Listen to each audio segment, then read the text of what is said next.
Hi, everybody. Welcome into Bayou Time. Harry McCullough here. You know, they've been carving wooden decoys probably over a couple of hundred years, probably as Terrebonne Parish celebrates its 200-year anniversary. But they've been having a festival, the Cajun Heritage Festival, for 45 years, and it's one of the longest running festivals of its kind. Robbie Mathern is here. He's the chairman of the Cajun Heritage Festival, which is really an art festival, right? And you were telling me earlier it's one of the longest running festivals of its kind in America. Absolutely. First of all, thank you for having us. This weekend's our 45th annual festival. And for any festival to go 45 years is a milestone, great milestone. And especially one like you mentioned about our art and the art of Doug Decoy carving, have a carving festival this long.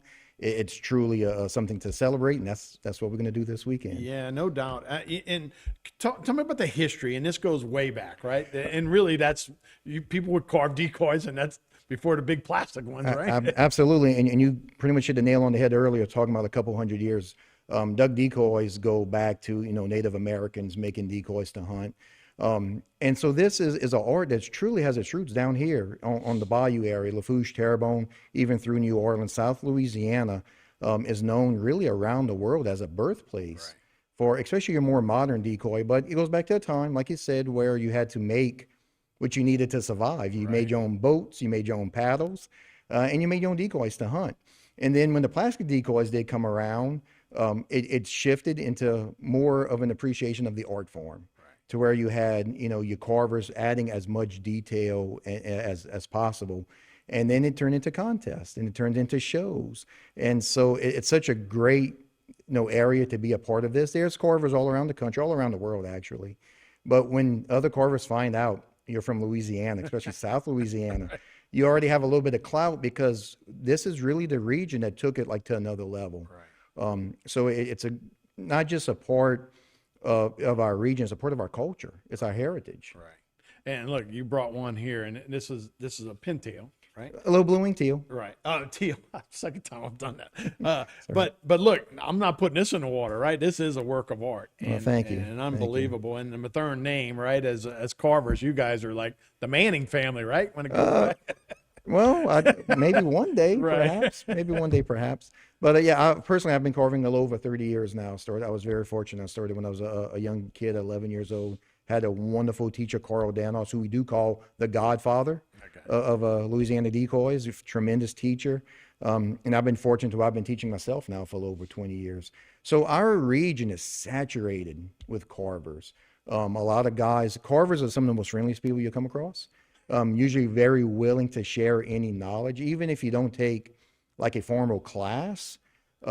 Just sharing, giving you tips. Where can I get started? What can I do?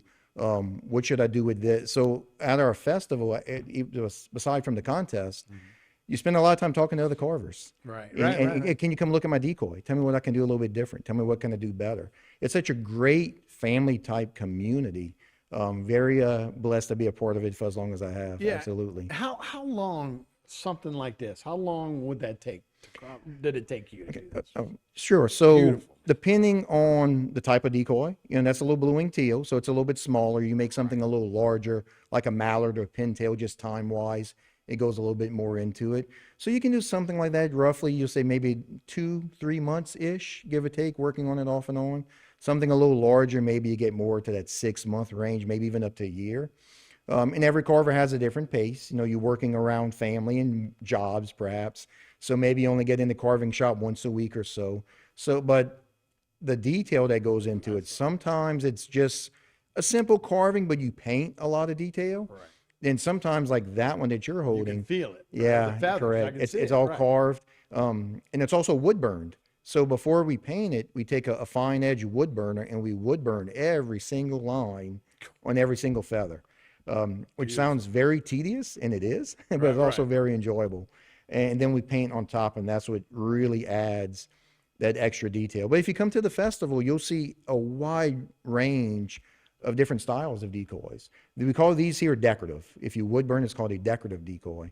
But we make some of the more traditional hunting styles, call those gunning decoys. We even make some to look antique. We call old style that look more like what they might have done in the 1920s, 30s. And we got miniature carvings of wide variety.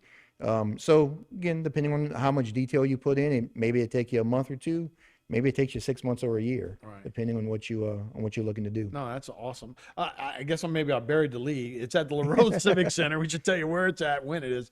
June 3rd, 4th, and 5th this week. Yes, You got it in last year. You didn't have it the year before that because of correct. COVID. But so this is a nice running tournament. How many contests? You have about 80 contests? About 80. Yeah, we close to 80 different contests, different levels. I mean, we have from youth contests to professional. Some contests we give out prize money.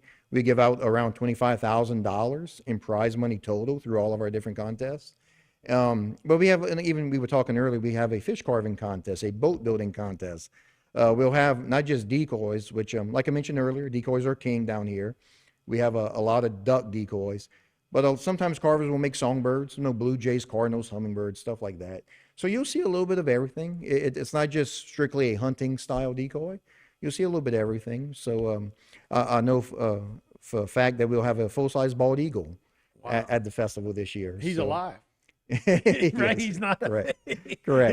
He's not painted and. Oh no, it's a carving. It is a Oh, it carving. is a Oh, it is carving. a carving. Okay. Yeah, I'm sorry, it is a carving. Okay, I Correct. thought maybe you had a real one that's going to No, show no, up. no. One of our local carvers who was featured in the media lately, if you make something that beautiful, you have to show it off. Oh, So I yeah. called him up, Mr. Kurt Fobb from the Montague yeah, area, sure.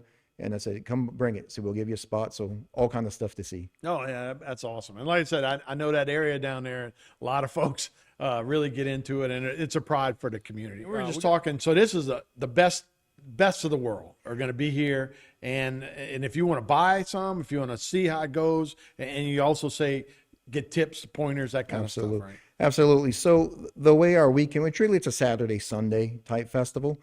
Saturday is all of our contests. That all takes place throughout the day on Saturday. So you can come by and see it happen. It's not behind closed doors or anything like that. But we also have a duck calling contest on Saturday afternoon, which is absolutely free. It's just a lot of fun. We have different kid divisions, they're adorable and fun at the same time. So Saturday is our contest day. But throughout the weekend, we have vendors. A lot of carvers will rent a table booth, and they have all their carvings out that you can obviously buy. But also you can just talk and interact. They love to talk, especially if it's about their decoys. They love to talk. So you can purchase it. I mean, decoys are highly collectible. Some of the some of our older antique decoys, some have sold for over $1 million before. So a lot of those decoys that were sold like in the 40s or 50s for like $1 a piece, which was a lot of money back then, Sure. go for $4,000 or $5,000 at different auctions. So also during the weekend on Sunday, we have our auction. It's a live auction.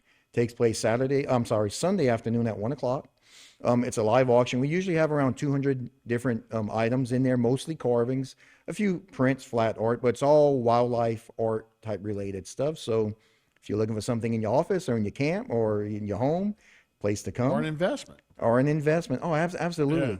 It's a tremendous investment. People are usually very taken back when they find Yeah, out look, the how stock much. market right now is a pretty scary place. This might be a Exactly. great time to get a wood Yeah. carver. So and so graduation happening right now. No graduates want cars, no computer. They want decoys. Buy a decoy, right? But that auction's awesome. It's such a great time. We do it. I'll dare say better than anybody else. We've been doing it for a very long time, and it's a lot of fun. It's very interactive. It's absolutely free if anybody wants to participate. There's no registration or nothing like that. You just show up, get yourself a number, sit in the crowd, and have a good time. Yeah. And that's on Sunday afternoon. Usually by that time, it's almost standing room only. It's a great, great event. It's a great way to start your collection too. I mean, we're mentioning like these big prices, but look, if you want to start and just get going, you could for even $100, you can walk away with something very nice. Right. So there really is something for everybody. Don't feel, I know we talk big numbers because it's kind of eye catching, but don't be hesitant to come by and just get started. Yeah, no, and it is awesome. So for somebody who doesn't know, or somebody does know, what makes it a valuable? Or is there new innovations as you go, or is it just the number of strokes that it takes, or Great. just the way it looks? Yeah, great question. Thank you for asking that. Because in your modern decoys, like the stuff I'm carving, a lot of it is what goes into it. Like you just mentioned, how much detail you put. If you're going to wood burn it or something like that, it'll take a little bit longer, so a little bit more valuable. When you get to some of your more antique decoys, honestly, it's kind of like baseball cards, who it is, and the condition How it's rare in. it is, right? Exactly. Yeah, Hornets Wagner. Exactly. So, down here we have like the home area of the Whipples. In the Lafourche era, you have like the Xavier Berg and the VJs and some of these names that were the more prolific carvers of their time. And so they made, for a quick example, they made 200 blue wing teals. So those have a certain value, but they only made a handful of pintails. So those pintails come up for auction, they're going to go for more money because You want the collection. there's not as many there. And so you have these collectors that I want a pintail for my collection, right? So just like that, no different things can make the value go up, how the condition it's in. They hunted with these birds, right? Right. So some of them have ports missing. Right. Some of them have bullet Yeah. BBs in it. But even, and so for anyone listening or watching, even if you have a decoy that maybe got shot up 30, 40 years ago, it still has value. Don't throw it away. Don't burn it. It's not trash. There's a value there. But obviously, if it's all more pristine type condition, the value Right. is going to really be there. You kind of compared it a little bit, any collectible, I'm sure. Correct. But does it matter if it's pristine? So when you do a bird like this, right? Yes. A teal, do you just put it in glass and never touch it again? And maybe I ought to have gloves on right now, but is that kind of make it valuable down the road? Perhaps on some level. Like there are some guys that do hunt with some of the stuff they carve. I've done it over the years. On occasion, there's a few guys they love to hunt. And look, when you go duck hunting, I'm a hunter. So when you go hunting and a duck's laying in decoys you carved and you painted, it's pretty awesome. Right. So, and sometimes it adds a little bit to it too. Oh, you hunted with these. It gives a little. Every decoy tells a story. Right. So I have decoys at my home from other carvers, mostly friends of mine, and I could tell you a story about every single one of them. So, the value, like you mentioned, all things that are collectible, it's a little bit of the story, a little bit of the condition, a little bit of who made it. A lot probably has to do more with who made it. Right. But it all has a value. Everything has a value. So Yeah, no, it's awesome, and particularly like I said, after the last couple of years, everybody went through a storm all in this area. I'm sure it'll be a good emotional time for everybody to get together. absolutely. Yeah, look, in this weekend we're going to approach it as a 45th anniversary. It's a celebration. We all know what we've been through. We don't have to. Right. We We get don't talk reminded of about it that. constantly, right? So it's right. It's a chance to catch up with friends and just enjoy it. We went through something similar with Katrina. We had to postpone our festival. It was later in the year at that time, and just to get to see everybody, there were some emotional people. But this year it's a celebration. 45 years. We're very blessed. Our community supports us tremendously. It's part of our culture and our heritage, much like our music and our food. Right. This is our art. Everyone should have at least one decoy in their home or office or Sure. something like that. So, LaRoe Civic Center this weekend, we're very much looking forward to it. That's right. June 3rd, 4th, and 5th at the LaRose Civic Center. Robbie, sure appreciate you coming by. I can't wait. you. It's beautiful art, man, and keep the tradition alive. Well, thank you so much. I appreciate it. Okay, we'll see you this weekend. All right, that'll do it for Bayou Time. I'm Harry McCullough. See you next time, everybody.